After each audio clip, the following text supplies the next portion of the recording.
श्री स्वामी समर्थ. या ठिकाणी या व्यासपीठावरती ज्यावेळेस मार्गदर्शन होत असतं ते चुकीचं कधी होऊ शकतच नाही.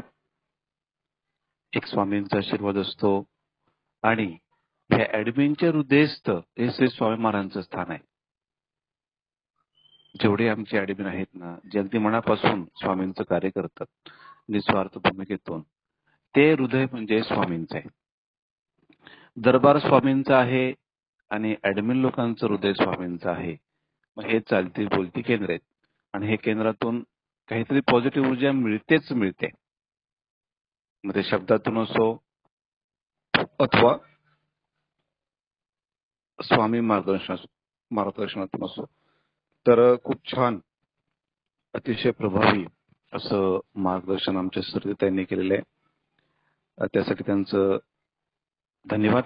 आणि अशाच प्रकारे ही ऊर्जा कायमस्वरूपी तुमच्यात असू द्या स्वामी सेवेची आणि अनेकांच्या घरापर्यंत ही अशी ऊर्जा ही तुमच्याकडून अनेक सेविकांना प्राप्त हो. श्री स्वामी समर्थ. तर आज शनिवार या माध्यमातून आपण मीटिंग घेत असतो. 1 एप्रिल नवीन एप्रिल महिना, त्या माध्यमातून आपण काही पारायणाच्या डेट्स काढल्या आहेत आणि त्या ग्रुपवरती आपण त्या टाकल्यात तारखा. तर ज्यांना ज्यांना जसं सुटेबल वेळ असतील त्या वेळेमध्ये आपण दिलेल्या सेवा प्रश्नोत्तराच्या माध्यमातून ते पारायण आपण करून घ्या. व्यवस्थित नियम पालन करून ते पारायण आपण करू शकतात. अद्भुत असे अनुभव घ्या. पारायणांचे PDF आपण ते एकदा सविस्तर वाचा आणि ऍडमिन लोकांचं जसं डोकं नका खात जाऊ, कारण सगळं सांभाळून हे कार्यासाठी वेळ देत असतात. खरा सेविकरी स्वामींचा कसा असतो, त्याला कुठल्याही प्रकारचा अहंकार नसतो, द्वेष नसतो, मीपणा नसतो, स्वार्थ नसतो, भूमिका स्पष्ट सरळ असते. कोणी आपल्याला किती त्रास देतंय त्याकडे न बघता आपण लोकांसाठी काय करतोय हा प्रश्न त्यासाठी महत्वाचा असतो. खऱ्या सेवेकऱ्याची लक्षणं आज मी तुम्हाला सांगणार आहे. आणि असे खरे सेवेकरी दुर्मिळ असतात, मिळत नाही. गर्दी भरपूर ठिकाणी मिळेल, लाखो करोडोंची, पण बोटावर मोजण्या इतकेच खरे सेवेकरी मिळतात. अशा खऱ्या सेवेकऱ्यांकडे गुरु माऊली श्री स्वामी महाराज अगदी आतुरतेने वाट बघत असते. आणि जसं आपण स्वामींच्या दर्शनाची आपल्याला उत्सुकता असते, तसं त्या समर्थ महाराजांना त्या खऱ्या सेवेकऱ्याच्या दर्शनाची उत्सुकता असते. बोला काय म्हणणं आहे? ते दुर्मिळ लोक असतात तसे. त्यांना केंद्र गेलंच पाहिजे, देवारे पुजलेच पाहिजेत, असे काही त्यांना त्या गोष्टीचे नियम नसतात. त्या सर्व नियमांचं पालन करून ते चुकलेले असतात. दरबाराची सेवा असो, देवघराची सेवा असतो, ते जेवढं त्यांना करायचं सगळं करून सुटलेलं असतं आणि त्यातनं त्यांना ते आशीर्वाद मिळालेले असतात. कुठल्याही प्रकारचं ऋण त्यांच्यात शेष राहत नाहीत. खऱ्या अर्थाने स्वामीमय झालेले असतात. आपण आपल्या उणिवा असल्या त्या आपण चेक केल्या पाहिजेत. खऱ्या सेवेकऱ्याची लक्षणं कधीही मान प्रतिष्ठा मिळवण्यासाठी ते कधी पुढे येत नाहीत, कधी मीपणा करत नाहीत. सर्व श्रेय कार्याचं स्वामींना देतात. केंद्रामध्ये वाद विवाद करत नाहीत. अतिशय नम्रपणा त्यांच्याकडे असतो. एखादी भूमिका स्पष्ट करण्यासाठी ते नेहमी सत्याचीच बाजू घेतात. तर कुठेही कसं वादळ आलं त्या वादळात समाविष्ट ते कधी होत नाहीत. बरेच ते एकटं राहणं पसंत करतात, पण दुष्ट लोकांची साथ कधी देत नाहीत. हे खऱ्या सेवेकऱ्याचे लक्षण आहे. कधी केंद्रामध्ये आर्थिक किंवा मंदिरांमध्ये किंवा ट्रस्टमध्ये आर्थिक व्यवहार जर त्यांच्याकडे असेल तर कवडी कवडीचा हिशोब देऊन मोकळे होतात, जसं मोरेदादाने दिला होता त्या काळामध्ये. कुठलंही खोटं प्रलोभन नाही. जे आहे त्या आरसासमोर तेवढा खर्च झाला, एवढा आला, एवढा गेला. 1 रुपयाचाही कुठे काही हिशोबाचा बाजार नाही मांडला किंवा त्यातनं काही खेळ नाही केला. तर गुरु शिष्य ही जोडीच खूप महत्वाची असते. जसं स्वामींचं नाव निघतंय तसं सेवेकरीचं नाव निघतं. कधी निघतं? तुम्ही केंद्रात जातात, पारायण करतात, जप तप करतात, पण तुम्ही जर चुकीचे व्यवहार करत असाल, नास्तिक लोक सरळ बोलतात, अरे केंद्रात जाऊन काय करतोय तो? लफडेच करतोय, रिकामीच कामं करतोय. जे उघड उघड तुमच्या चुक्या लोकांना दिसत आहेत त्यात तुम्ही बदनाम होत नाहीत, केंद्रातले स्वामी महाराज बदनाम होतात. मग लक्षणं सेवेकऱ्यांची कशी असली पाहिजेत? कधीही चुकीची कामं करू नये, त्याच्यावरती आपण संयम ठेवला पाहिजे. आत काय बाहेर काय स्वामींपुढे सगळं सारखं असतं.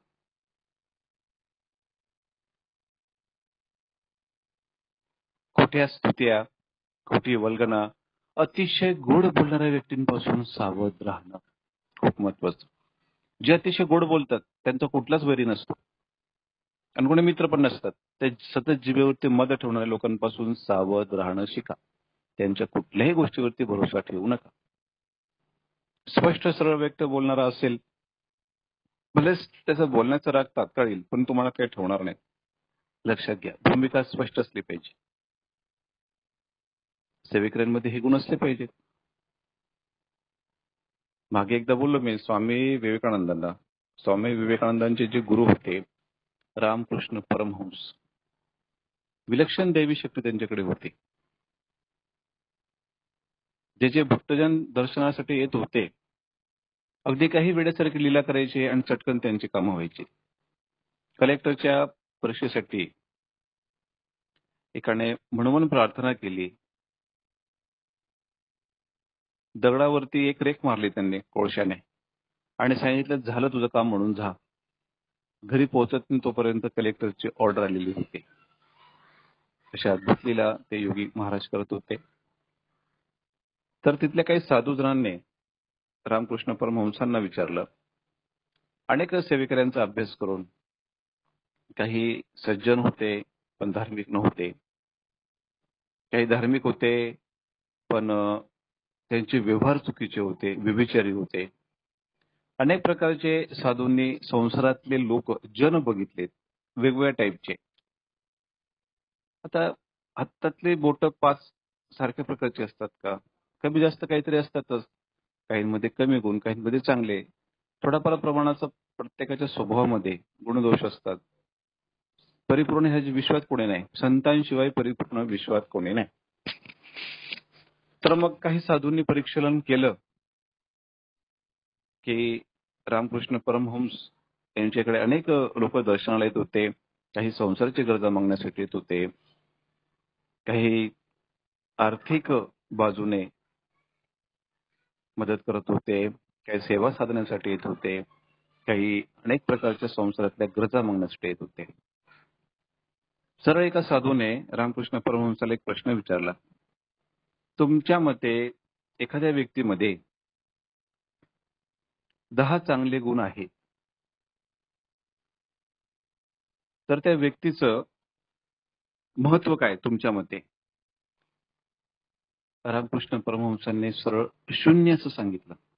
शून्याला काय किंमत असते? म्हणजे एखाद्या व्यक्तीला जर चांगले सद्गुण आहेत, त्याच्याकडे 10 गुण चांगले, म्हणजे तो खरं बोलतो, नेहमी सकाळी लवकर उठतो, जे आपण चांगले व्यवहार म्हणतो, चांगले कर्म म्हणतो, असे सद्गुण जर 10 आहेत, त्याची किंमत तुमच्या मते काय? रामकृष्ण परमहंसांनी 0 व्हॅल्यू सांगितले, 0. आता योगी सर्वश्रेष्ठ 0 व्हॅल्यू का सांगितली? म्हणून त्यांनी खोलात जाऊन तिथल्या महाशयांनी परत प्रश्न विचारला की महाराज तुम्ही असं का म्हणतायत? आपण एखाद्या व्यक्तीला चांगले संस्कार लावण्यासाठी खूप काही प्रयत्न करतो. तुमच्या मते संस्कार लावणं ही चुकीची बाब आहे का? त्यांनी अगदी प्रेमळ असं उत्तर दिलं, तुमच्याकडे कितीही सद्गुण असो, तो न्याय देणारा परमेश्वर असतो. जर तुम्ही त्या परमेश्वरावर दृढ श्रद्धा ठेवली नाही, तुमचे सद्गुण काहीही कामाचे नाहीत. ज्या परमेश्वराने अनंत कोटी ब्रह्मांड सृष्टी निर्माण केली आहे आणि तुम्ही त्यालाच जर मानत नसाल, त्याची सेवा साधना करत नसाल, तर तुमचे कर्म, तुमचे व्यवहार काहीच कामाचे नाही. भलेच तुम्ही वाईट वर्तन करणार आहेत, व्यभिचारित, आणखी तुमच्याकडे काही हजार वाईट गुण आहेत, पण तुम्ही परमेश्वराला मानतायत, गुरूंना मानतायत. कालांतराने त्यांच्या वचनात येऊन त्यांच्या सेवेतून तुमच्यात बदल होऊ शकतो. तुमचे वाईट गुण जाऊ शकतात आणि सद्गुण तुमच्यात येऊ शकतात. जे व्यक्ती परमेश्वराला, गुरूंना मानतात, तो आकडा म्हणजे 1. आणि तुमच्याकडे जेवढे सद्गुण आहेत, त्या एकावरती 0 ठेवायचे. पण तुमच्याकडे 10 सद्गुण आहेत, एकावरती 10 शून्य ठेवले. व्हॅल्युएशन काय त्या संख्येचे व्हॅल्यू काय, तेवढे त्या व्यक्तीची व्हॅल्यू. जोपर्यंत तुम्ही ज्या परमेश्वराने तो प्रचंड युगाने तयार झालेला आहे. परमेश्वर म्हणजे काय साधी गोष्ट नाही. सगळं त्याचाच खेळ आहे. आत्मा ही त्यानेच पाठवलाय. जीव, सगळं विश्व त्यानेच निर्माण केलंय. आणि आपण ह्या मोहमायेत येऊन विक्षिप्त गोष्टींना अधिक महत्व देतो. त्या तत्वाला कधी महत्व देत नाही. जो कोणी त्या तत्वाला महत्व देतं आणि ते आचरणाप्रमाणे राहतं, तेवढी त्याची व्हॅल्यू. लक्षात घ्या. आयुष्यामध्ये व्हॅल्यू जर आपल्याला वाढवून घ्यायची असेल, आपण म्हणतो ना, त्या ईश्वराकडे देर है पर अंधेर नाही. हो, सत्याचा विजय शेवटी सत्याचाच होतो. वेळ लागतो, थोडा उशीर होतो परमेश्वराकडून, पण सत्याचाच विजय होतो. म्हणून सेवेकऱ्याची लक्षणं हे सद्गुणित असावेच, पण सदा सर्वदा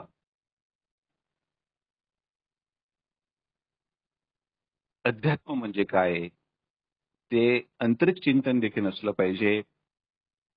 बाह्यांतर्गत व्यवहार तर ठीक आहेत, पण आंतरिक व्यवहार सुद्धा आपण त्याचं परिशीलन केलं पाहिजे. सेवा, साधना, साध्य फार कठीण गोष्ट आहे. या कलियुगाच्या काळात ह्याच गोष्टी तुम्हाला कोणी शिकवणार नाही. पोपटपंची करणारे शिकवतील, गारुडीचा खेळ करणारे शिकवतील. नश्वर प्राप्ती करून देणारे अनेक गुरु भेटतील. संसाराच्या गरजा पूर्ण करणारे अनेक गुरु मिळतील. पण शाश्वत स्थिती तयार करण्यासाठी एकही गुरु पुढे येणार नाही. जोपर्यंत तुम्ही 2 पावलं त्या वृत्तीकडे वळत नाहीत, तोपर्यंत गुरु येणारच नाहीत. म्हणून सर्व आपण श्री स्वामी महाराजांना 5 तत्वांनी गुरु मानतो. गुरु, सद्गुरु, परमगुरु, परात्पर गुरु आणि अखिल विश्वाचं शेवटचं गुरुतत्व, असे 5 गुरु आपण श्री स्वामी महाराजांना मानतो. दीक्षा ही 5 तत्वांची दिली जाते. लक्षात घ्या. तेव्हा त्या जीवाचा तो परब्रह्म स्वरूप होतो. हे 5 गुरु आपण श्री स्वामी महाराजमध्ये बघतो. गुरुमावली ही स्वामींचं स्वरूप आपण मानत असतो. सद्गुरू तुमच्याकडे कधी येतील? देहदारू गुरु तुमच्याकडे कधी येतील? लक्षात घ्या. जेव्हा तुमची योग्यता पडेल. जोपर्यंत तुमची योग्यताच नाही, तोपर्यंत स्वामींना बजा. जेव्हा तुम्हाला ज्या ज्या गोष्टींची गरज लागेल, तेव्हा स्वामी महाराज ती पूर्णता करतील. अध्यात्म लपून ठेवण्यासारखे विषय नसतात. जीव घडले तर देवाला काळजी असते, स्वामींना काळजी असते. ते तात्काळ त्याचं नियोजन बनवतात. आता हा मार्ग नियोजनाचाच बनलाय. दिंडोरी मार्ग स्वामींनी केलेले नियोजन, अद्भुत नियोजन होतं ते. गेल्या वेळेस दिंडोरी प्रणित मार्ग कसा निर्माण झाला हे मार्गदर्शन मीटिंगमध्ये अखंड मीटिंग सांगितले मी. अगदी स्वामींच्या स्वामी सुखापासून, विठले महाराजांपासून तर गुरुमौलींपर्यंत कसे कसे तप, कसं कसं विरक्ती आणि कसं कसं आध्यात्मिक कसोटीला पात्र ठरलेले हे विभूती आणि त्यातून निर्माण झालेला हा मार्ग. ही गुरु परंपरा श्रेष्ठ आहे. आपण सकाळ संध्याकाळी जय जयकार करतो, अगदी बोंबलतो वारंवार सकाळ संध्याकाळ. पण ती गुरुप्रणाली कशी होती याचं चिंतन कधी केलं का? प्रश्न आहे, उत्तर आहे. गुरूंना पोपटपंची चालत नाहीत. स्पष्ट वक्ता सुखी बाबा. त्या कार्याचा भार आपण उचलला पाहिजे. गुरूंचे खांदे आपण हलके केले पाहिजे. स्वामी कशासाठी आले? विश्वाच्या कल्याणासाठी. स्वामी तुम्हाला काही संसाराच्या गरजा पूर्ण करण्यासाठी आलेच नाही, मुळीच आले नाही. अखिल विश्वाचं कल्याण व्हावं ही स्वामींची इच्छा. मग त्यासाठी आपण स्वामींच्या कार्यासाठी आपण किती हातभार लावला. बघा, विश्व म्हटलं ब्रह्मांडात सगळ्यात छोटा कण म्हणजे पृथ्वी, आणि पृथ्वीमध्ये सगळ्यात छोटा कण म्हणजे मनुष्य. त्याची व्हॅल्युएशनच काय नाही. त्यानंतर कोटी ब्रह्मांड पुढे आपली कीर्तीच काय? इथं अनंत कोटी ब्रह्मांड नायक आहेत. हे विज्ञान क्षणभराचं आहे, छटाकभर काहीच नाही, एकदम किरकोळ आहे. ह्या अफाट शक्ती पुढे, आध्यात्मिक सनातन धर्मापुढे विज्ञान म्हणजे एकदम भंगार, काहीच नाही. अगदी येत्या हजारो वर्षापूर्वी नंतरचं विज्ञान सुद्धा भंगार, काहीच प्रगती नाही पुढे. मी सत्य सांगतो, सनातन धर्म आणि आध्यात्मिक शास्त्र अफाट आहे. जसं साधू संत म्हणजे दाढेमिशा वाढलेले आहेत आणि चमत्कार करणार, एवढाच अर्थ घेऊ नका. मूर्खपणाची लक्षण आहेत. नुसत्या गोल गोल गप्पा म्हणजे अध्यात्म नाही. नुसते एंटरटेनमेंट, रामायण महाभारताच्या गप्पा ऐकायच्या आणि सुनवायच्या आणि स्टोऱ्याने ऐकत बसायचं, त्याकडे आपण तो तितका टाइम व्यर्थ घालवायचा. त्या गप्पा म्हणजे अध्यात्म नाही, मुळीच नाही. आणि तुम्हाला असं नसेल एंटरटेनमेंट करायचं, ते एंटरटेनमेंट कुठं करतात? म्हातारे लोक. त्याचं झालेलंच कुठे टाइमपास करायचा असतो. ते तेवढा पल्लू त्यांना, टाइम त्यांना व्यर्थ जाता कुठेतरी चित्त अडकवलं पाहिजे म्हणून लोक एकत्र येतात. मग त्यांना योग माहित नाही, धर्म माहिती नाही, कर्म माहिती नाही. नुसतं ते गप्पा ऐकतात आणि म्हणतात, अरे महाराजांनी काय सांगितलं रे बाबा, खूप छान उदाहरणं दिले. महाराजांना त्याचा फायदा करून घेतला आणि तुमचा टाइम त्यात निघून गेला. दोघींचे कामं झालेत. आउटपुट मायनस, शून्य. काहीच अर्थ नाही त्या गोष्टीला. जोपर्यंत तुम्हाला खडबडून जाग येत नाही, अध्यात्म काय आहे, यासाठीच माझा जन्म आहे का, हे सगळं पोचण्यासाठीच येऊन बसलोय काय मी इथं? नेमकं मी आलोय कुठून, जातोय कुठे, त्याचं संशोधन कोण करेल? असं किती किती जन्म घ्यायचे, त्याला काही अंत आहे की नाही? ही सृष्टी अशी कोणी बनवली आहे? हे सगळे व्यवहार कोणाचे आहेत? यामागचे काही रहस्य आहेत की नाही? हे सगळं आत्मिक संशोधन आहे. आणि ते संशोधन आमच्या ज्ञानेश्वर माऊलींनी काय शोधलंय गुरूंच्या कृपेमुळे. पिंडी ते ब्रह्मांडी, फार मोठा शब्द वापरलाय त्यांनी. नाथांच्या पारायणामध्ये बघा, त्यांनी कुंडलिनी शक्ती जागृत करून अनेक देवी देवतांचे दर्शन घेतलेत. अनंत कोटी ब्रह्मांड त्यांना आताच दिसलेत. त्यासाठी खडतर तप केली. कणभरबी मायेचा त्यांनी आश्रय घेतला नाही. हे अवतार होते, ते मुळातच तसे होते. नवनाथ म्हणजे ऋषभदेवांची पहिले 9 पुत्र, त्यांना परत पृथ्वीवरती भगवान कृष्णाने बोलवलं होतं जनकल्याणासाठी, म्हणून ते अवतरित झाले. आपण नवनाथच्या पाठामध्ये वाचतो ते मुळातच त्यांचा तो पिंड अद्भुत होता. ते त्या दिशेला गेलेत अवतार घेतला म्हणून. पण आपली दिशा कशी? आपण संसारातच करतोय, संसारातच मरतोय. परत जन्म आपल्या वासनापोटीच होणार आहेत. अगदी किरकोळ भटकंती आपली होते आणि काय आहे बघतो करतात मुलांचं. माझं पोरगं इकडे जातं, माझं पोरगं तिकडे जातं. खूप मोठं वाटतं. हा सगळा भरकटलेला व्यवहार आहे, भरकटलेला समाज आहे. अगदी क्षणिक काळाची, अनंत काळाची वाट लागते. क्षणिक काळाचं सुख अनंत काळाची वाट लागते, अनंताच्या काळाची वाट लागते. लक्षात घे. तर त्या पालकांनी असा पुत्र जन्माला घालावा रामकृष्णांसारखा, जगाचा उद्धार करणारा. तोच गर्भधन्य, तीच माता धन्य, तेच कुळ धन्य, तेच कुलदैवत धन्य, कुलदेवता धन्य, पित्र धन्य, ते भूमी धन्य. अहो, हे जन्मासाठी देवता सुद्धा असुरलेले असतात. भूमीचा भार कमी करण्यासाठी असे अवतार जन्माला येत असतात. ते अद्भुत असतं. ते रसायन वेगळंच असतं. ते पूर्वसंचित असतं, नियोजनबद्ध असतं आणि त्यासाठी पितरांनी केलेली तप असतात. तेव्हा ती अशी मूल्य विभूती जन्माला येतात. लक्षात घ्या, मी फार वेगळ्या गोष्टी बोलतोय. त्यासाठी पितरांनी केलेली तप असतात. ज्या ज्या ठिकाणी ते पित्र असतात त्या त्या ठिकाणी सेवा साधना प्रचंड त्यांना अखंड नामस्मरण करावं लागतं. तेव्हा कुठेतरी तो स्टार विश्वातला, ब्रह्मांडातला त्या उद्रेमध्ये जन्म घेतो आईच्या आणि जगाच्या कल्याणासाठी तो वावरत असतो. त्याच्याकडनं असे कुठलेच फालतूचे काम होत नाहीत संसाराचे. श्रीपाद प्रभूंकडनं काय झालं? अखंड योग अवतार होता पूर्ण परमेश्वराचा. त्याने अखंड योग आयुष्यभर वाटला. जे जसे जसे आले तसे तसे त्यांना तो योग प्रदान केला. जशी ज्याची पात्रता होती तसे तसे श्रीपाद प्रभू देत गेले. 1149 पासून श्री स्वामी महाराज झाले. त्यांचा योग काय होता? अनंत कोटीचं भांडार होतं. जसं जसं भक्त आला तसं तसं देत गेले. पोपटपंची कधी केली नाही. अगदी डोळ्याला दृष्टीला दृष्टी लावल्या क्षणीत ब्रह्मज्ञान दिलं आणि ते ब्रह्मज्ञान मिळवण्यासाठी हजारो शेकडो वर्ष तप करावी लागतात तरी मिळत नाही. महाराजांच्या एका दृष्टिक्षेपात ब्रह्मज्ञान. बोला काय पाहिजे? पण तशी वृत्ती असेल तर संसारी गरजा घेऊन आले तर मग संसारी गरजा पूर्ण महाराज करत होते. जो जो जशी पुढोकामना स्वामींजवळ घेऊन येत होता तसं तसं महाराज देत होते. आणि 1149 पासून तर त्यांच्या अक्कलकोटच्या समाधीपर्यंत फक्त स्वामींना द्यायचंच माहिती होतं. आणि काही जीवांच्या परीक्षा बघितल्यात जे स्वामींना खऱ्या अर्थाने भजत होते त्यांचीच परीक्षा स्वामींनी बघितली. आणि जसं त्याचा योगक्षेम असेल, जशी त्याची भक्तीची ताकद असेल तशी त्याला महाराजांनी शक्ती प्रदान केली. हे सगळं आपल्यातच आहे. स्वामींची भक्ती कशी करावी, नेमकं त्यांच्याकडनं मागावं काय? हे सर्व आयुष्याचं कोडं सुटावं आणि असा एक सत्संग मिळावा की त्यातनं आमचं कल्याण व्हावं, आम्ही सरळ स्वामींकडे जावं. हे नेहमी स्वामींकडे मागितलं पाहिजे. आयुष्याचं कोडं उलगडलं पाहिजे. हे कोडं उलगडण्यासाठी अनेक साधू तप करतात अजून सुद्धा, पण त्यांना आयुष्य जन्माचं कोडच उलगडलं नाही. तर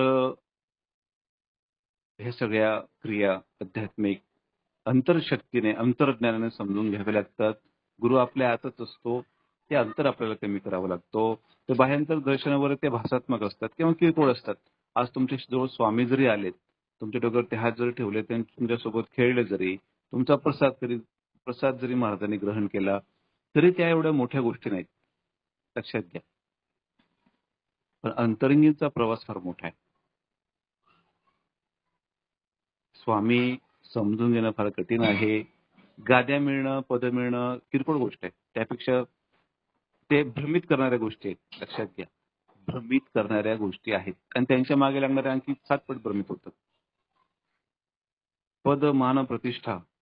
अहो, आपले स्वामी महाराज कुठल्याही कचरा कुंडी कुठे बसून राहत होते. वेड्यासारखी लीला करत होते. त्यांना कोणत्या गोष्टीचं भान, मान, अपमान काही गोष्टींचं घेणं देणं नव्हतं. त्यांच्या मस्त लहरीतच ते खेळत होते. जिथे जिथे स्वामींचं पाऊल पडायचं साऱ्या ग्रामामध्ये होता, त्या जिथं पाऊल पडलं तिथं वारंवार नमन करत होते. ब्रह्मा, विष्णू, महेश सतत सेवेत राहत होते महाराजांच्या. आदिशक्ती. महाराजांना जिकडे नजर टाकावी तिकडे पहिलेच काम करत होते भैरव. एक प्रमाण समजत होते देव लोक ह्या परब्रह्म शक्तीला. लक्षात घ्या, श्री स्वामी महाराजांच्या सेवेकरेचं महत्व काय असतं हे तुम्हाला कोणीच सांगणार नाही, हे मी सांगतोय. जे स्वामींचं महत्व त्या खऱ्या सेवेकऱ्याचं महत्व असतं. खरा सेवेकरी ज्या ज्या खुर्चीवर बसतो ना त्या खुर्चीवर सुद्धा ह्या जवळच्या ग्रामदेवतांना नमन करता वारंवार. खरा सेवेकरी बोलतोय मी. असं ते छळकपट करणारा, भोंदू, मानप्रतिष्ठा घेऊन फिरणारा, एखादा बावळट, मिमीपणा करणारा अशांबद्दल नाही बोलत आहे. खऱ्या सेवेकरीबद्दल बोलत आहे. जसा बाळप्पा, जसे स्वामी कुठलेच काही अपेक्षा नाही, कुणाकडनंच नाही. स्वामींचा शब्द म्हणजे शब्द, घरादाराचा त्याग करा, घरादारावर तुळशीपत्र ठेवा. सगळं सोनं नाणं स्वामी सुद्धा विकून दिलं. बायकोचं सुद्धा मंगळसूत्र सुद्धा तिला पांढरी साडी घातली आणि सांगितलं की नवीन जीवनाची सुरुवात करायची आहे. बस हातामध्ये विना घेतला, लागला स्वामींचा जय जयकार करायला. पूर्ण वेडा झाला असं जग म्हणत होतं. सगळे घरातले रडत होते. बाईला पांढरी साडी घालण्याचा अर्थ काय झाला? सगळ्याच सर्वसंग परित्याग त्यांनी तिलाही करायला सांगितलं आणि स्वतःही केला. जेव्हा स्वामींनी त्यांना विष सर्प सारखा संसाराचा त्याग करायला सांगितला, क्षणार्धात सगळ्या गोष्टींवरती त्यांनी पाणी फिरवलं आणि स्वामी करायच्या मागे लागले. लक्षात घ्या, ही गोष्ट फार मोठी आहे. जेव्हा ती प्रत्यक्षात वस्तुस्थ स्वतः अनुभवाला येते तेव्हा ती गोष्ट कळते. तेव्हाच ते परमपद मिळतं. असं मिळतं का? तुम्हाला भोग पण पाहिजे, ऐश्वर्य पाहिजे, लोकांनी तुम्हाला पूजलं पण पाहिजे, तुमच्या अंगावर फुले टाकले पाहिजेत आणि मोक्ष पण पाहिजे आणि परमपद पण पाहिजे. कसं शक्य? ते तत्वात मिक्स कसं होईल? होईल का मिक्स? अध्यात्म सर्व भोगांच्या पलीकडे असतं. त्यागातच अध्यात्म असतं. हा मेळच बसत नाही. कितीतरी करोडो जन्मांपर्यंत मेळ बसत नाही. गुरु येऊन शिकून जातात, चालले जातात. पण ते बुद्धीला ग्रहणच लागलेलं असतं. कधी चंद्राचं ग्रहण असतं, कधी सूर्याचं असतं. ते बुद्धीला कीडच लागलेली असते. मन जुमानतच नाही हो आमचं. आणि अशा मोठ्या मोठ्या गोष्टी अजिबात नाही आवडत. फक्त दादा लवकर प्रश्न द्या, उत्तर द्या आणि लवकर काय तो अनुभव आम्हाला मिळते. बस विषय संपला. तुमचा देव तुमच्याकडेच, आमचा देव आमच्याकडे.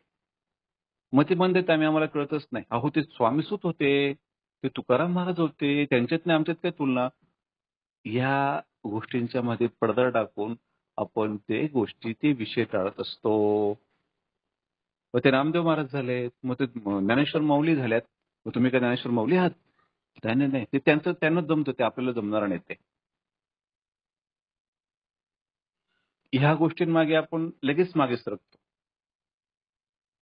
का? चिंतन करा विषयाचं, का मागे सरकतो? तो काळ जरी वेगळा असेल, ज्ञान ते एकच असतं. आताचा काळ जरी विषारी आहे, पण ज्ञान तर सर्व सदा एकच असतं. ते प्राप्ती कुणीही करू शकतं, कुठलाही जीव करू शकतो. आपण का नाही करत?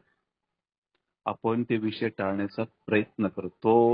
अनंत काळ दुःखी राहण्यासाठी आपला जन्म झालेला असतो. आयुष्यभर आपण विष पित असतो, ऐश्वर्य भोगाच्या नावाने. देह, कर्म, काळ कोणाचेच थांबलेले नाही. जसं वारंवार आपण महिन्यातनं 2, 4, 5 महिन्यातनं, वर्षातनं कपडे चेंज करत असतो, तसा आत्मा निस्ता वारंवार देह बदलत असतो. त्या देहाला चिटकलेल्या वासना आणि त्याने झालेला मलिन आत्मा, हे कितीतरी क्रिया अनंत काळापर्यंत ह्या क्रिया चालू असतात. या क्रियांमध्ये कधीही मतभेद होत नाहीत, कधीही यात बदल होत नाहीत. असा हा मानव प्राणी. तो सर्व जन्म बैलासारखा राहतो, पशु पक्ष्यासारखं जीवन व्यतीत करतो. त्या मलिन आत्म्याला कधी स्वच्छ करतच नाहीत. अंतरंगामध्ये कोटी सूर्याचं तेज आहे, तिकडे कधी वळतच नाही, बघतच नाही आणि अशी भक्ती करतच नाही की त्याला सर्वार्थाने संपूर्ण परमेश्वर, पूर्ण ब्रह्मज्ञान कळेल. तो छटाकपुरत या गोष्टींमध्ये अडकून जातो, तिकडे परत त्याचा फुल स्टॉप होतो. मूळ तत्वाशी तो कधीही समरस होत नाही. अद्भुत रसायन आहे. तर हे आध्यात्मिक जीवन, त्यासाठी अनेक साधू संसाराचा त्याग करून गुरु शोधार्थ वनवन फिरतायत, तप करतायत, अनेक देवतांना प्रसन्न करतायत, पण त्यांना अजून मूळची स्थिती प्राप्त होत नाहीये. मोक्ष म्हणजे त्यांना अजून कळत नाही. 1000 वर्ष वय झालं तरी त्यांना ज्ञान खऱ्या अर्थाने मिळालं नाही. सामान्य माणसाची गतीच काय? बोला. हे सर्व पूर्ण ब्रह्माच्या भक्तीतनं साध्य करता येऊ शकतं. म्हणून तुमच्या दाराशी जी ज्ञानगंगा येते, विसरून जा स्वतःला आणि ह्या स्वामी लीलेमध्ये, स्वामी सेवेमध्ये रममान व्हा, आमच्याशी कनेक्ट व्हा. आमच्याशी कनेक्ट व्हायला खूप जन्मांची पुण्य असावी लागते. आता अनेक लोक माझे नातेवाईक येत नाहीत जवळ ते आमच्या, त्यांची पुण्यच नाही आमच्याकडे येण्यास. कनेक्ट व्हायला पुण्य लागतं. कोणी असं आलतू फालतू आमच्याशी कनेक्ट होऊ शकत नाही. झालाच कनेक्ट तसे जन्माचे काही थोडेफार महाराजांनी पुण्य जमा करून इकडे वाट दाखवण्याचा मार्ग असतो. पण प्रेझेंट टेन्स मध्ये त्याची मती कशी असते हे महत्वाचं. प्रेझेंट टेन्स मध्ये त्याची मती जर शेण खात असेल तो नाही टिकू शकत जास्त दिवस. वर्तमान काळामध्ये बुद्धी अतिशय उत्तम असेल आणि कार्य करण्याची किंवा काहीतरी शिकून जाण्याची जर प्रवृत्ती असेल, अद्भुत मिळून घेऊन जाईल इथून आणि त्याच्याकडनं हजारो लोकांचे कामं होतील. फक्त आपण गुरुमाऊली नुसतं टेंबा मिरवत फिरवायचं नाही. आम्ही माऊलींचे भक्त, परमपूजनीय गुरुमाऊली, आदरणीय दादासाहेब, आदरणीय नितीन भाऊ, आदरणीय आबासाहेब, हे टेंबा मिरवणारे निश्चित फुकटची लोक आहेत. माऊलींना अपेक्षित फक्त माऊलींचं कार्य आहे. दिंडोरीला वारंवार फेर मारू नका. घ्या विडा कार्याचा. दिंडोरी सोडून अक्कलकोट आणि दिंडोरी पूर्ण तुमच्याजवळ येऊन बसेल. महाराजांना त्यांचं कार्य अपेक्षित आहे, पोपटपंच नाही. काही लोक फक्त आर्थिक सोबतीने माऊलींकडे जवळ येतात. काही केंद्रांमध्ये छटाकभर पदं घेऊन बसलेले असतात. काही नाही, किती काही केले तरी भिकारचोटच लोक असतात. त्यांची कुठल्याही प्रकारची ना आर्थिक ना परमार्थिक प्रगती झालेली नसते. म्हणून सांगतो, मुळात सकट कार्य उचला. स्वामींचं कार्य अगदी मनापासून निस्वार्थ पद्धतीने. तुम्ही काय शिकलात गुरुमाऊलींकडनं मला सांगा. 30 वर्षापासून गुरुमाऊली समजून सांगतोय मी लोकांना. कळत नाही, अजूनही कळत नाही. माऊली कोणाचीच नाही, माऊली त्यांच्या पुत्रांची सुद्धा नाहीये. आधीच सांगतो, माऊली कुणाचीही नाही, ते तत्वाची आहे. श्री स्वामी समर्थ नावाचे जे तत्व आहे त्या तत्वाला अनुसरून घडलेली माऊली. रात्रंदिवस स्वामी कार्य करते. युक्त्या प्रयुक्त्या करून ते जीवांवरती श्री स्वामी समर्थ नामाने पेरणी करते. हे जीवन मुळासकट उचलण्याचा प्रयत्न करते. यांत्रिक शक्ती विशाल आहे, बाह्यांतर प्रगतीला काहीही महत्व नाहीये. करोडोचे केंद्र, हजारो लाखो उद्या केंद्र, तिथून जर घडण झालीच नाही ते केंद्र काय कामाची? प्रश्न आहे, उत्तर आहे. ही आमची शॉर्टकट कीम आहे स्वामी महाराजांची. ऑनलाईन आशीर्वाद देणं, मनामनात हे विषय पेरणं, अद्भुत आतून बदल करणं, अद्भुत आतून बदल करणं म्हणजे काय? खऱ्या अर्थाने घडण करणं म्हणजे हे स्वामींचं ऑनलाईन स्वामी केंद्र चालू केले महाराजांनी. आणि संपूर्ण शक्तीनिशी या गुरु प्रणालीचा इथं आशीर्वाद आहे. आम्हाला आमच्या कार्याच्या मध्ये येण्याची ताकद कोणाचीच नाही. आल्यात तर मग काही खरं नाही. इथून तुमच्या सगळ्या समस्या, तुमचं सगळं निवारण करण्याची क्षमता आहे. कारण इथं साक्षात पूर्ण ब्रह्म श्री स्वामी महाराज आहेत, गुरु माऊली.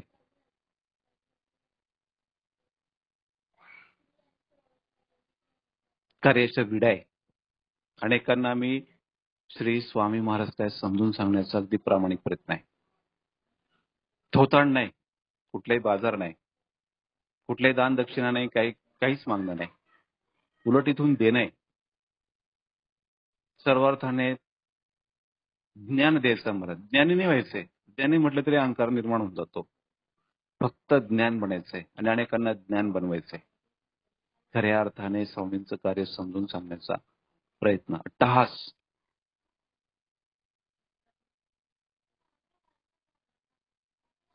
चिंतन केल्याशिवाय तुम्हाला काहीच मिळणार नाही. अख्खं तुम्ही पुस्तकं चाळलीत दिंडोरमलीत मार्गातले, तरी तुम्हाला मनाला शांती मिळणार नाही. जोपर्यंत तुम्ही स्वामींचं कार्य समजून घेत नाहीत, त्यांचा अवतार होण्याचं मागचं नियोजन काय हे समजून घेत नाहीत, तोपर्यंत तुम्ही कार्याला सुरुवात करू शकत नाहीत. हे सगळं अद्भुत आहे. हे सगळं बदलवायचं आहे. आपल्याला वेगळ्याच गोष्टींशी लढा द्यायचा आहे. आपण कशासाठी आलो आहोत आणि कशासाठी सेवा करायची आहे. दुःखमुक्त तुम्ही क्षणार्धात होणार या ठिकाणी आल्यावरती. जर तुम्ही स्वामींना खऱ्या अर्थाने समर्पण केलं असेल. महाराज वेळ करत नाहीत. 0 मिनिटात बदलून टाकतात. स्वामींना अपेक्षित परिवर्तन आहे. स्वतःमध्ये परिवर्तन घडल्याशिवाय तुम्हाला अध्यात्म कळणार नाही. आणि कितीतरी वर्ष लोटून जातात, परिवर्तन होत नाहीत. महाराज फटके देत असतात. जेव्हा एखादं संकट येत असतं, लक्षात घ्या हे स्वामींनीच निर्माण केलेलं असतं. त्यावेळेस स्वामी महाराज दीक्षा स्वरूपात तुम्हाला काहीतरी द्यायला आलेले असतात. पण त्या संकटामध्ये तुमची घडण कितपत झाली ते दीक्षेच्या रूपांतरात तुम्हाला कळतं. एक फटका आला म्हणजे लगेच मनुष्याचं परिवर्तन होतं. लक्षात घ्या, मी फार वेगळ्या शब्दाने बोलतोय. भक्ती यालाच म्हणतात. जोपर्यंत तुम्ही सर्वार्थाने आंतरिक घडण होत नाही, तोपर्यंत अध्यात्मात प्रवेश नाही. त्यासाठी लाखो गंतीने फटके खावे लागतात. तेव्हा कुठेतरी घडण होतंय आणि तेव्हा कुठेतरी त्या पूर्ण परमेश्वराशी भक्ती मिळती जुळती होते. दादांच्या संपर्कात आलो आम्ही 2, 4, 5 वर्ष. भरपूर झाला आता अनुभव पाहिजे. आणि आता डायरेक्ट देवच झाला पाहिजे असं नाही होत. मग आता भरपूर सोसलं मी, आता नाही सोसवलं जात. अनंत जन्मांचा इतिहास असतो. महाराज थोडंसं प्रारब्ध काढतं आपलं. जर तो भक्त जर एखादा दगड कसा असतो त्याच्यावरती जर घाव दिला ना, तर तो तुटला तडाने गेला पाहिजे त्याला. असा एक विशिष्ट प्रकारचा दगड असतो. त्याच्यावर तुम्ही कितीही चिन्या तोड्याने घाव टाका, ते रूपांतर त्याचं घडण्यामध्ये होतं. जशी आपण मूर्ती बनवतो तशी. तसं असतं हे हा जीव जेव्हा देवशक्तीकडे वळत असतो, त्याची घडण गुरु अशाच पद्धतीने करत असतात. हे तात्विक रूपाची घडण असते. कुठलाही शिष्य अशा पद्धतीने घडू शकतच नाही. लाख लाख ठोकरा जेव्हा त्याला बसतात, तेव्हा त्याची आध्यात्मिक घडण होते. संसार हा निमित्त मात्र लटकून असतो जवळपास. आपण असं म्हणतो, अरे याच्या तर लाखो करोडच्या प्रॉपर्टी आहेत. आयुष्यात काय मिळवलं आपण? आयुष्यात तुम्ही गुरु मिळवलेत. हातात तुम्हाला गुरुने घेतलंय फटके द्यायला, घडवायला. याच्यापेक्षा मोठं काय पाहिजे अजून? स्वामींनी त्यांना देऊन टाकलं, त्यांना कधी घडवलं नाही. ज्यांना दिलंच नाही, त्यांना जवळ केलं आणि महाराजांना वाटेल त्या मूर्तीत रूपांतर ते नंतर करतात. जेव्हा फटके एखादा बोलतो ना मी, मूर्तिकार जसे ते, जशी त्याच्या मनामध्ये आकृती असेल, याला गणपती घडवायचं, का शिव घडवायचं, का विष्णू घडवायचं, आदिशक्ती घडवायचं, जसं काय घडवायचं असेल त्या मूर्तिकाराला, ते त्या मूर्तीचं स्वरूप जसं आणायचं असेल तसं. पण त्याला कसं संपूर्ण वेळ दिला गेला पाहिजे. जेव्हा तो ते मूर्तीचा आकार आणतो, मग त्यांच्यात नंतर नक्षीकाम असतं, कोरीव काम असतं, नंतर मग पेंटिंग असते, मग तेज त्या मूर्तीला आणण्याचा प्रयत्न केला जातो. नंतर प्राणप्रतिष्ठा करून तिच्यात दैवी संपदा निर्माण होते. तसंच गुरूंपुढे आलेला हा जीव असतो आणि त्या जीवाचं स्वरूप महाराजांना त्या पद्धतीने करायचे असतात. आणि महाराज म्हणजे विठ्ठला तू वेडा कुंभ असं असते. तर ही शैली वेगळी आहे, हे कार्य वेगळं आहे. स्वामी सेविकरी हा असाच असला पाहिजे. सगळं स्वामी चरणांवर सोडून देणारा पाहिजे. आपले सर्व कर्म आपण नित्यनेमाने करावा. त्यात कुठे अडचण आणू नका. लगेच काही सोडून पळायचं नाही आपल्याला कुठे. आणि कोणी स्वीकारणार पण नाही ह्या कलियुगाच्या जीवांना. कोणी म्हटलं ना मला संन्यास घ्यायचा आहे, मला तप करायचंय, ह्या युगामध्ये पापभिरू लोक जन्माला आलेली आहेत. त्यांना गुरु म्हणून त्या हिमालयात देखील कोणी स्वीकारणार नाही. आहे त्या ठिकाणी बसूनच आपण स्वामींची सेवा करूया. सर्वार्थाने स्वतःचं कल्याण, परमार्थाची अनेकांना दिशा देऊन स्वतःचं कल्याण करूया.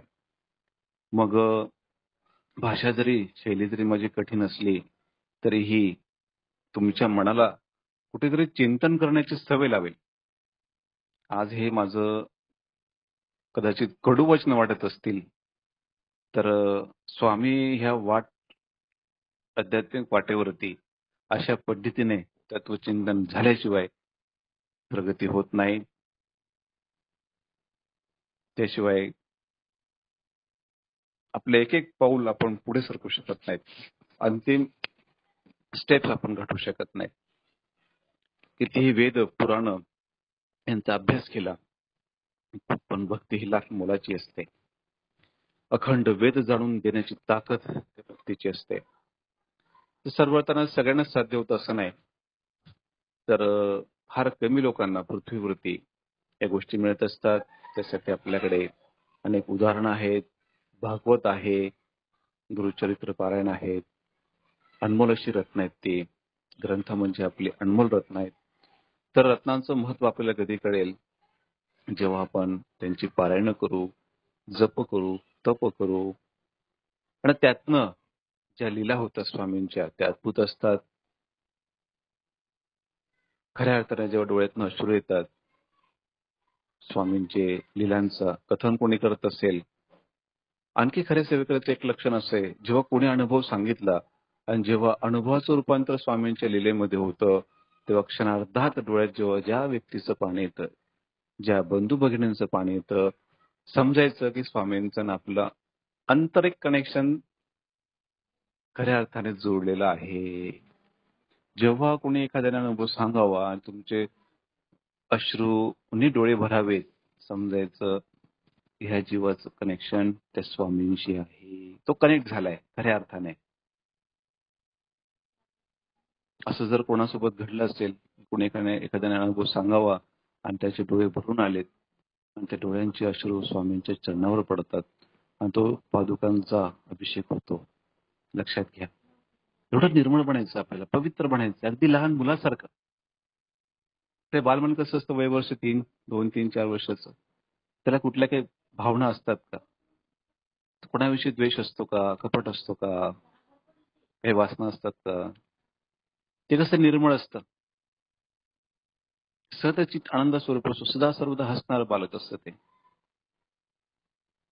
भावना लगेच व्यतीत करतं. अध्यात्म यालाच असंच बनायचं आपल्याला. किती वर्षाचे आपण किती काय मिळवलं काहीच अर्थ नाही. आमच्यासाठी राष्ट्रपती आणि भिकारी सारखाच आहे. हे मायेचे पद आहे, लक्षात घ्या. हे मायेचे पद आहेत. राष्ट्रपती आणि भिकारी काहीच फरक नाही.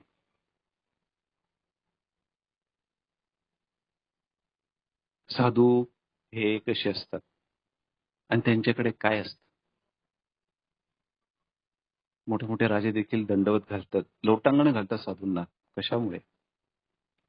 त्यांनी जे तत्व अवलंबलेले आहेत ते सगळ्यांपेक्षा कठीणच. लक्षात घ्या. आपण काही करू शकतो संसारामध्ये, पण साधू तत्व अवलंबणं फार कठीण असतं. फार मोठी भीष्म प्रतिज्ञा असते ते. आणि जे जे त्या मार्गाला गेलेत त्यांना वंदन करावंच लागतं. प्रत्येकाच्या तपस्या नमस्कार करावाच लागतो. जेव्हा तुम्ही साधूंना, एखाद्या भक्ताला नमस्कार करणार, त्याच्यात काय आहे ते नम्रपणे शिकण्यासाठी आपण जेव्हा त्यांच्याकडे येणार तेव्हाच ते कळतील. असं कळतील का? कोणाला दोष देऊन आपण कळू का? कोणाला दोष एखाद्या व्यक्तीला तुम्ही दिलात तर कळेल का समोरच्या व्यक्तीमध्ये काय? त्यासाठी नम्र होऊन यावं लागेल. अफाट मिळेल का नाही मिळणार? आपला अहंकार घालवावा लागेल. मग तुमच्याकडे कुठले पद असतो, मी राष्ट्रपती भिकारी सारखं म्हटलं म्हणजे विशेष समतो या ठिकाणी. अध्यात्म एवढं श्रेष्ठ आहे, त्याची तुलना कोणाशी होऊ शकत नाही. लक्षात घ्या. हिंदू सनातन धर्म हे फक्त विश्वाचाच गुरु नाही, अनंत कोटी ब्रह्मांडाचं गुरुपद घेण्याचं सामर्थ्य हे सनातन धर्मामध्ये आहे. हे वाक्य फार मोठं आहे. आज विश्वाचा कारभार स्वामींकडे. सनातन धर्म फार मोठा आहे. या धर्मात आपला जन्म झालाय. या सनातन धर्मामध्ये अगदी अनंत पटीने धर्म उदयास आले आणि गेलेत, पण मूळचा सनातन धर्म टिकून राहिलाय. हा पूर्ण परमेश्वर तत्वाचा धर्म आहे सनातन धर्म. आणि आपण त्या हिंदू धर्मामध्ये जन्माला आलेलो आहे. काहीतरी फार मोठी पुण्याई म्हणून आपण जन्माला आलोय. इतर धर्म सर्व भयावह आहे. तिथं मुक्ती नाही, मोक्ष नाही. फक्त यातना आहेत, नरक यातना आहेत. लक्षात घ्या. सर्वार्थाने परिपूर्ण नाहीत ते. म्हणून भाग्यवान आहात. हा देवादिकांची भूमी आहे आणि देव बनण्याचा धर्म आहे. असो, तुमचे सर्व पूर्वज हे शक्तिशाली आहेत, जे हिंदू धर्मात जन्माला आलेत ते. मग त्याच्या मागे आपल्या मागे काही ऋण असतं, ते सर्वांची फेडावं लागतं. सहनशीलता, शक्ती इतर धर्मातल्या लोकांपेक्षा आपल्या हिंदू धर्मामध्ये प्रचंड प्रमाणात असते. याचं मूळ कारण पूर्वज हे सर्वश्रेष्ठ होते. ह्या परंपरा सर्वश्रेष्ठ होता. आर्य संस्कृती सर्वश्रेष्ठ होती. इथल्या ज्या परंपरा सनातन धर्मापासून निर्माण झालेल्या या सर्वश्रेष्ठ कुलाचार, तिथल्या परंपरा, तिथल्या रूढी ह्या ग्रेट होत्या.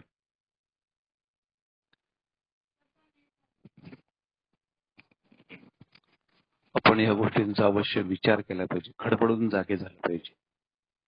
निदान आपल्याकडनं काही झालं नाही, स्वामींचं कार्य करा, मनापासून स्वामींची सेवा करा, शांत राहा. तुमच्यात बदल होत आहेत, होतीलच. स्वामींना अपेक्षित आहे. तुमचा प्रत्येक पाऊल स्वामींच्या दिशेनेच गेला पाहिजे, उलट दिशेने नाही गेला पाहिजे. आणि ही मार्गदर्शन मीटिंग तुमचं कल्याण केल्याशिवाय राहणार नाही. आता जेवढे 688 लोक या ठिकाणी आहेत ना, सर्वांना स्वामींचा आशीर्वाद मिळणार आहे. या माध्यमातून आशीर्वाद कधी ग्रहण मिळेल? जेव्हा तुम्ही अगदी तन मन धनाने ही मीटिंग जेव्हा ऐकतात, त्या माध्यमातून श्री स्वामी महाराज आपल्या आयुष्यात ते जीवाचा आंतरिक आणि बाह्यांतरिक दोघींच्या ठिकाणी बदल करत असतात, दोष काढत असतात. सर्वार्थाने हे तेच तुमच्यापर्यंत पोहोचत असतं. तर स्वामींचा सहवास तुमच्यापर्यंत येत असतो. अद्भुत आनंद मिळत असतात. काहींना दर्शन होत असतात स्वामींचे, काहींचे समस्या निवारण करत असतात. ह्या जीवाला या माध्यमातून श्री स्वामी महाराज जवळ घेत असतात.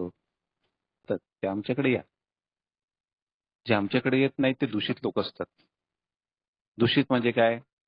स्वामींचीच असतात, पण स्वामींच्या कार्याला कुठेतरी काहीतरी दगड मारणारे असतात. कार्य पूर्ण होऊ देत नाहीत. कुठेतरी मीपणा, अहंकार, गर्व, ते चार भिंतीतली चौकट याला देव मानणारे असतात. ते कार्य नाही, घडण कार्य. जे सर्वार्थाने स्वामींना मानतात, गुरु माऊलींना खऱ्या अर्थाने मानतात, ते लोक चटकन महाराज आपल्याकडे आणतात, आमच्याकडे आणतात आणि त्यांचं कल्याण करून घेतात. ही सर्व किमया श्री स्वामी महाराजांची, त्या पूर्ण ब्रह्मशक्तीची. चालेल, आज अधिक न बोलता, आपला वेळ न घेता ही मीटिंग आपण इथं संपूया. आणि काही अनुभव सत्र असेल त्या माध्यमातून आपण चर्चा करूया.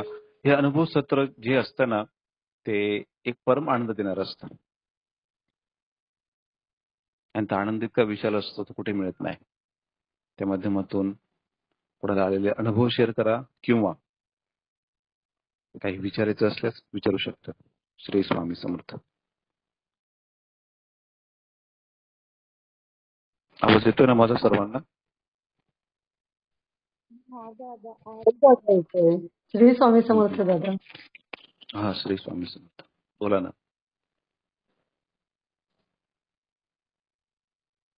आवाज येत नाही, म्यूट चालू. खूप सुंदर स्वामी माऊली समजावून सांगितले तुम्ही. श्री स्वामी समर्थ. हा, श्री स्वामी समर्थ. बोला ना.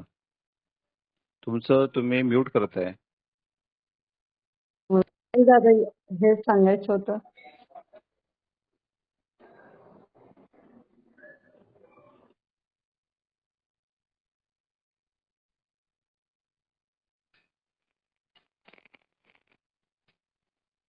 ज्यांना बोलायचं असेल ना त्यांना अलाउ करा.